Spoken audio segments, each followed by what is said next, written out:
जीवन जीना कठिन नहीं है, लेकिन महाराज जीवन को जीने की कला जिसके पास में आ गई, जीवन को जीने के सूत्र जिसके पास में आ गए, उसके लिए जीवन को जीना बड़ा सरल है।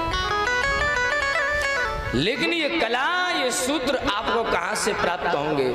ये संतों की संगति से प्राप्त होंगे, सत्संग से प्राप्त होंगे, भगवान की कथाओं से प्राप्त होंगे, राम जी की कथाओं से प्राप्त होंगे। संतों के सूत्र आपके जीवन में बड़े से बड़े अनहोनी को बचा सकते हैं, बड़े से बड़े संकट को टाल सकते हैं। यही सत्संग, यही भगवान की कथाएं हैं।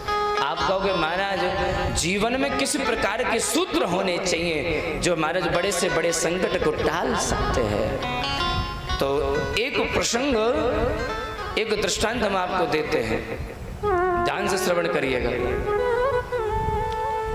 एक सेठ जी थे जो कि संतों में बड़ी श्रद्धा रखते थे, संतों का संग किया करते थे, खूब ढेर सारा व्यापार किया। लेकिन जब अंत समय आया तो अंत समय में अपने पुत्र को बुलाया, पुत्र सुनो, देखो तुम हमारे पुत्र हो, जीवन को जीने के लिए तुम्हें व्यापार करना है।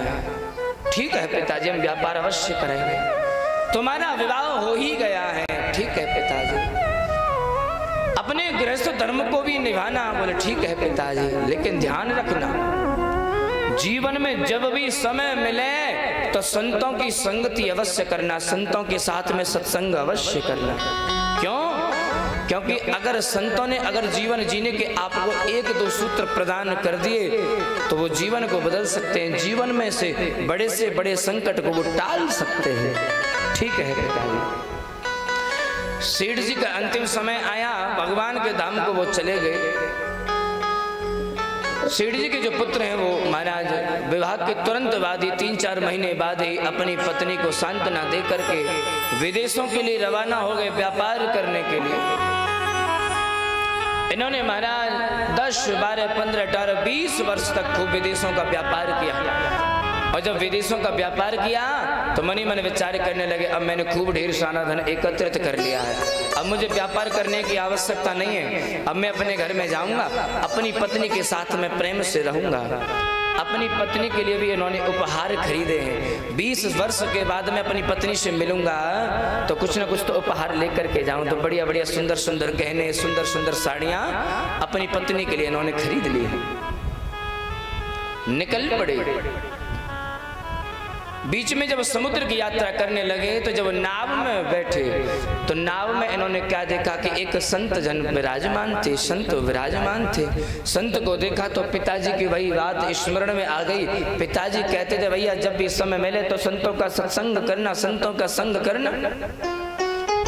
संत अगर जीवन जीने का एक भी सूत्र प्रदान कर दें तो आपको जीवन को बदल सकते हैं। गया दौड़ करके जाकर के संत की शरण में बैठ गया और जाकर के प्रार्थना करने लगा, अरे महंत जी, अरे संत भगवान, आपके दर्शन हो गए तो मेरा जीवन धन्य हो गया, मैं कृतार्थ हो गया। सेठ का पुत्र कहता है, बोले भगवान मैंने सुना है कि जो सत्संग होता है वो जीवन को बदल देता है, जीवन जीने की कला, जीवन जीने की राह वो प्रदान करता है। तो कोई 1-2 सूत्र मुझे भी प्रदान करिए जिससे मेरा भी कल्याण हो जाए, जिससे मैं अपने जीवन में धारण कर लूं। संत ने कहा सुनो, मैं तुम्हें वो सूत्र तो प्रदान कर दूंगा लेकिन मेरा सूत्र थोड़ा सा महंगा पड़ेगा। चिंता ना करें आप, बताइए वो सूत्र कितना महंगा पड़ेगा। बोले तुम्हें 5 सोने की मुद्रिकाएं देनी पड़ेंगी, 5 सोने की मुद्राएं। ठीक है महाराज, आप वो जीवन का सूत्र मुझे प्रदान कर दीजिए। महात्मा जी ने वो 5 स्वर्ण मुद्राएं इसलिए ले ली क्योंकि महाराज अगर किसी को मुफ्त में अगर जीवन को जीने की सलाह दोगे तो मुफ्त का ज्ञान किसी को पसंद आता कहाँ है आज के समय में। 5 स्वर्ण मुद्राएं ली हैं और कहा सुनो, सुनो, मैं तुम्हें जीवन जीने का एक सूत्र प्रदान करता हूं, उसे ध्यान से सुन। बोले कहिए महात्मा जी, मैं लिख लेता हूं, सुनो। जीवन में कोई भी कार्य बिना सोचे समझे मत करना। क्या सूत्र है? जीवन में कोई भी कार्य बिना सोचे समझे मत करना। सूत्र बड़ा सुंदर है। सेठ जी का पुत्र उस सूत्र को धारण करके अपने घर को चला आया। मन में बड़ी प्रसन्नता है, 20 वर्ष के बाद अपनी पत्नी से जाकर के मिलूंगा, बड़ा प्रेम करेगी, हम भी बड़ा प्रेम करेंगे, उपहार लेकर के जाएंगे, सुंदर सुंदर साड़ियां लेकर के जा रहे, देखते ही प्रसन्न हो जाएगा। घर पहुंचते पहुंचते रात्रि हो गई। रात्रि जब हुई तो इसने रात्रि के समय में अपने महल में प्रवेश किया। अपने घर में जैसे प्रवेश किया और अपनी पत्नी के कमरे में कक्ष में प्रवेश किया है तो महाराज इसने क्या देखा कि जिस पत्नी के मिलने की मैं इतनी दिनों से 20 वर्षों से प्रतीक्षा कर रहा था, वो मेरी अर्धांगिनी, वो मेरी पत्नी उस पलंग पर किसी पुरुष के साथ में लेटी हुई है, पर पुरुष के साथ में लेटी हुई है। आश्चर्य हुआ, आंखों में से आंसू निकलने लगे और बार बार विचार करता है, जिस पत्नी से मैं इतना प्रेम करता हूं, जिस पत्नी के लिए जीवन को जीने के लिए मैं व्यापार करने के लिए विदेश गया, आज उसी पत्नी ने मुझे धोखा दे दिया, विश्वासघात किया। ये अधर्मी है, ये तो दुराचारणी है, ये पत्नी जीवित रहने के लायक नहीं है। अब क्या था महाराज, जैसे ही वो सेठ जी का लड़के ने ये हाल देखा है और महाराज म्यान में से तलवार निकाली है कि आज इन दोनों को मैं जीवित नहीं छोड़ूंगा, दोनों का सर धड़ से अलग कर दूंगा। जैसे ही तलवार मारने के लिए, सर काटने के लिए आगे बढ़े थे,